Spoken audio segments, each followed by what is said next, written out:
Hadirin, sebelum saya ceramah, kita sholawatan dulu ya, boleh? Ya ayyuhan nabi wal kaukabud duri. Ya ayyuhan nabi wal kaukabud duri. Anta imamul hadra sultanu al-ghaibi. Anta imamul hadra sultanu al-ghaibi. Allahumma shalli ala sayyidina Muhammad.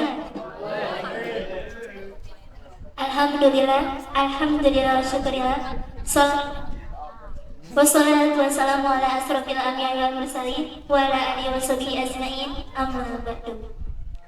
Marilah kita panjatkan puji dan syukur kehadirat Allah yang mana telah memberikan kita nikmat berupa nikmat sehat sehingga kita dapat berkumpul pada acara Maulid Nabi Muhammad SAW. Salawat serta salam tak juga tercurah limpahkan kepada baginda kita Nabi Bana wa Nabiyana Muhammad SAW, kepada para keluarganya, kepada para tabi'in dan tabi'atnya, dan kita selaku umatnya. Amin ya rabbal alamin. Yang terhormat Bapak Kepala Sekolah Bapak Muhammad Nursidik MPD, yang saya hormati Dewan Guru dan yang saya cintai rekan seperjuangan saya serta junior yang saya banggakan.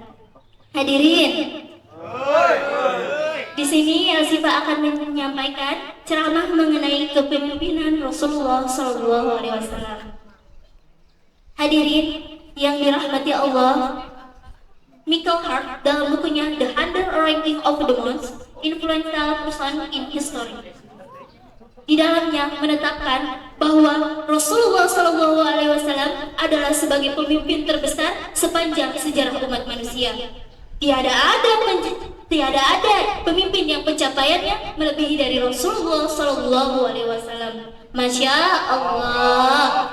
Kunci dari Rasulullah sebagai pemimpin ialah meneladani hal-hal yang baik, sebagaimana yang difirmankan Allah Subhanahu Wa Taala dalam surah Al-Ahzab ayat 21.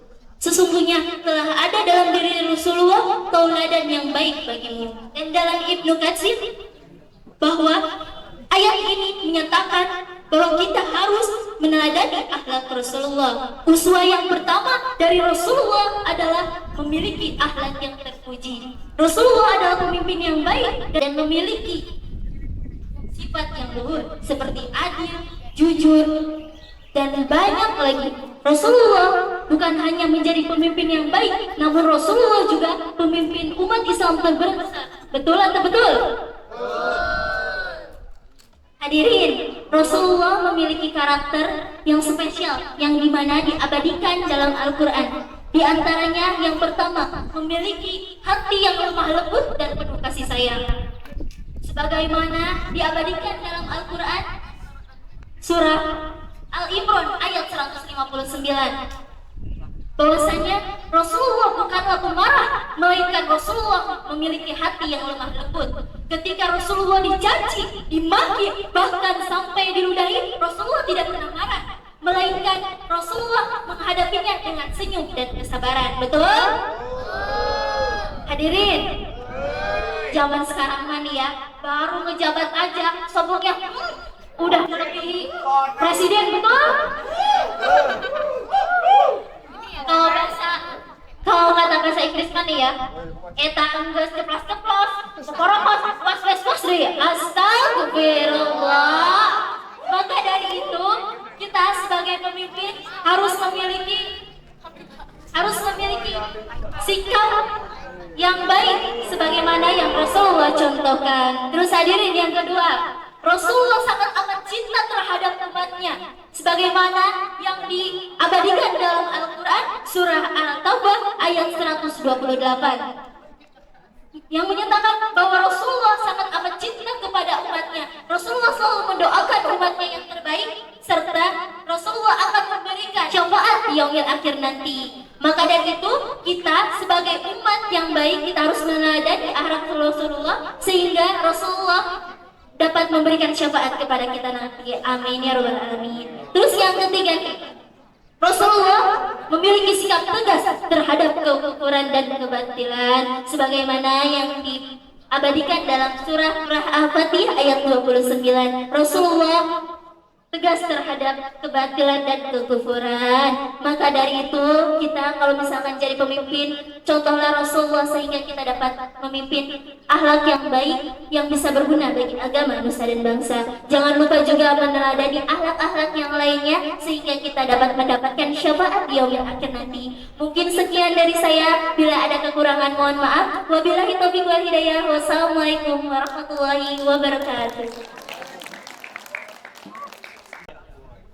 Kaum muslimin dan muslimat yang berbahagia,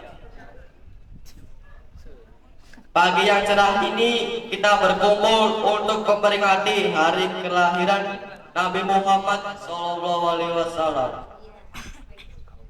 Karena bulan Rabiul Awal ada peristiwa yang terpenting, yaitu lahirnya Nabi kita Muhammad SAW. Beliau lahir membawa rahmat, yakni agama Islam, sehingga yang asalnya kita di dalam jahiliyah menuju alam terang benderang, sehingga bisa membedakan mana yang hak dan yang batil. Kita bisa membayangkan bagaimana Nabi Muhammad SAW sebelum lahir di muka bumi. Tentunya umat dalam keadaan rusak, wanita telah diperbudak laki-laki. Ada jahiliyah memasyarakatkan yang miskin tambah miskin, yang kaya tambah kaya. Wassalatu wassalamu ala sayyidina Muhammadin wa mursalin wa ala alihi wa sahbihi ajmain, amma ba'du. Yang pertama-tama dan yang paling utama, marilah kita panjatkan puji syukur kehadiran Allah Subhanahu wa taala yang telah memberikan kesempatan kita untuk berkumpul di pagi yang cerah ini. Salawat beserta salam kita curah limpahkan terhadap baginda alam, yakni Habibana wa Nabiyana wa Maulana Muhammad sallallahu alaihi wasallam. Tak lupa kepada keluarganya, kepada sahabatnya, kepada tabi'in-tabi'atnya, dan kita laku umatnya yang insya Allah mengikuti ajarannya. Amin ya rabbal alamin. Berdirinya saya di sini, saya akan menyampaikan ceramah tentang teladan Rasulullah Shallallahu Alaihi Wasallam. Kita harus mengambil pelajaran dari kesabaran beliau dalam menghadapi cobaan hidup. Yang kedua, kasih sayang.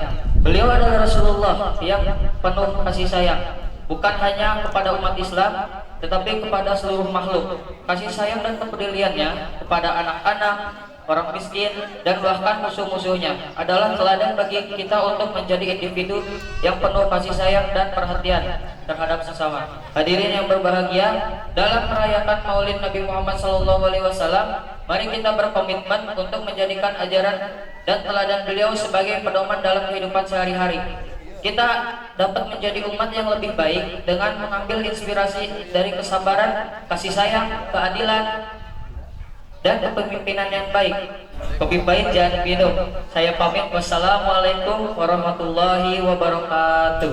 Alihi wa sahbihi ajma'in.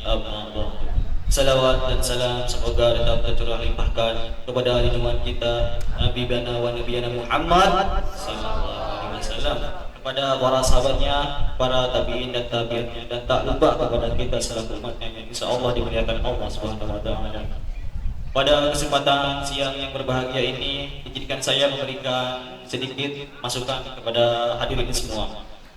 Ceramah saya pada kali ini yaitu bertemakan pentingnya menjaga lisan. Bapak, Ibu guru, dan teman-teman sekalian, di antara nikmat yang diberikan Allah Subhanahu wa taala kepada kita, di antaranya adalah nikmat lisan. Tapi ketika kita tidak menjaga lisan kita dengan sepenuh keyakinan, maka lisan kita akan menjadi bumerang bagi pemilik. Jika nikmat ini tidak dapat difungsikan dengan baik, tapi justru untuk mengunjung, memitnah, atau mencemooh orang lain, maka diam adalah pilihan yang paling tepat untuk berbicara. Demikian yang dapat saya sampaikan, kurang lebihnya mohon maaf. Wassalamualaikum warahmatullahi wabarakatuh.